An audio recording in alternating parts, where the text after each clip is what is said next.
The world's human population doesn't stay the same. In fact, over the last few hundred years, it's been growing faster and faster. During the first century, it was estimated to be between 150 and 300 million.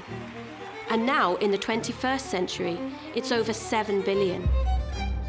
Although the rate of growth is slowing slightly, there are so many young people that the population will continue to grow for some time.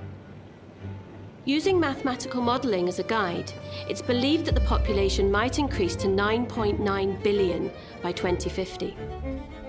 It doesn't matter whether you're looking at human populations or those of other species. The most useful way to describe a population is with a rate of change. And so the equation ends up being a differential one that contains a derivative. Many fundamental laws of physics and chemistry can be formulated as differential equations. And in biology and economics, they're used to model the behavior of many complex systems. So this stuff really matters. We're going to look at how to solve a simple differential equation using integration. This is Think 4.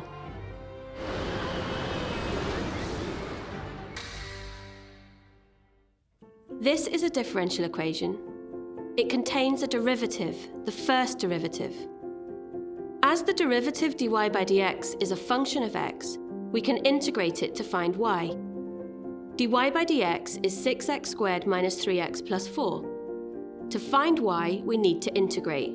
So we write that y equals the integral of 6x squared minus 3x plus 4 dx. We need the y equals, we need the integral sign, and we need the dx.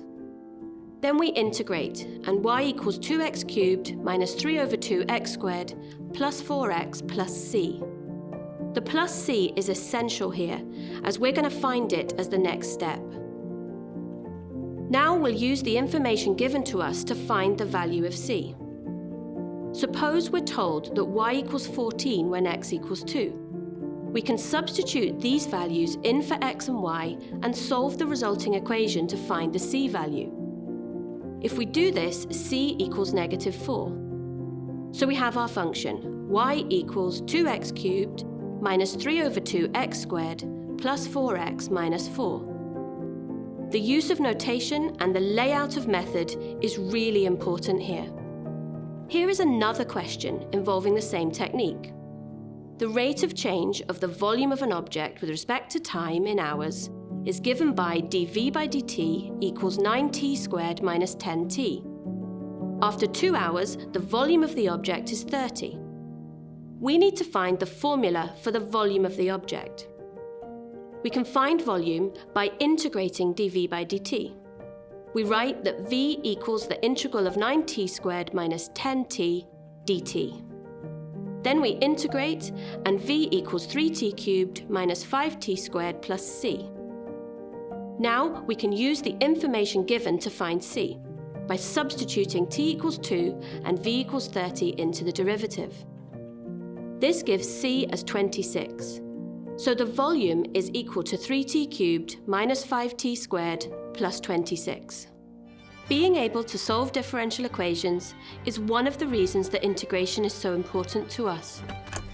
By understanding differential equations, we can start to understand population growth and decline, and so be better placed to address some of the biggest issues on the planet right now. So don't give up. It's worth getting right.